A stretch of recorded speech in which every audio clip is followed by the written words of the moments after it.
During this crazy time in 2020, I've spent a lot of time catching up on new movies and rewatching classic movies I love. So I've decided to make a series of video essays that analyze some of those films. And to kick things off, I want to talk about one of the most underrated and least analyzed films in history, Citizen Kane.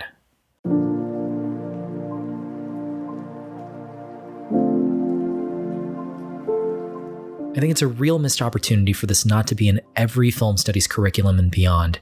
In fact, I'd go as far as to say that if you're in film school right now, you should see it at the beginning of every year, and that different teachers should teach it at the same time within the same year.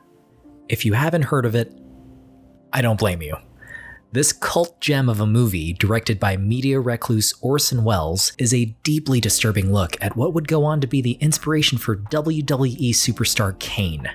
People who are both fans of Kane and Citizen Kane, like myself, will note the not-so-hidden references to the film in his intro theme. And in the design of Kane's mask, which is clearly modeled after Orson Welles' creepy main character Charles Foster Kane. You'll notice that Kane's signature move is taken almost shot for shot from this scene, where Charlie Kane finds out that someone has hidden the key to his mansion in Xanadu inside of a giant dollhouse.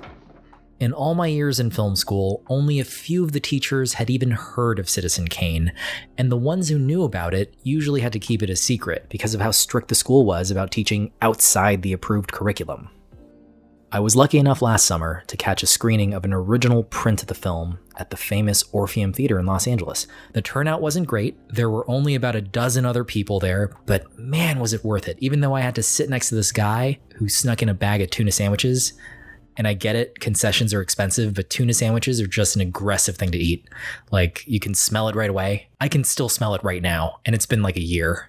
If you're gonna sneak something in, please just bring in something normal. I remember this one time when I went to a screening for Pursuit of Happiness, somebody snuck in McDonald's.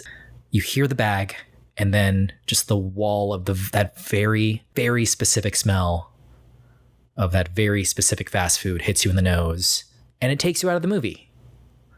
Like, I'm here wanting to see if Will Smith is going to solve this Rubik's Cube, and all I can think about now is how someone snuck in a Filet-O-Fish sandwich when they do bag checks now. Anyway, only the people who are familiar with the crazy distribution history of Citizen Kane will understand how special it is to find a screening at all.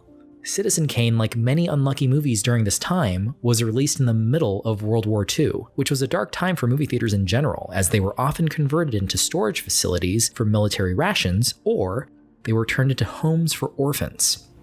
Fun fact, the Orpheum Theater in Los Angeles was originally called the Orphan Theater. Another fun fact from this time was that a lot of the film stock available was used to stitch together blankets and clothes for these orphan children.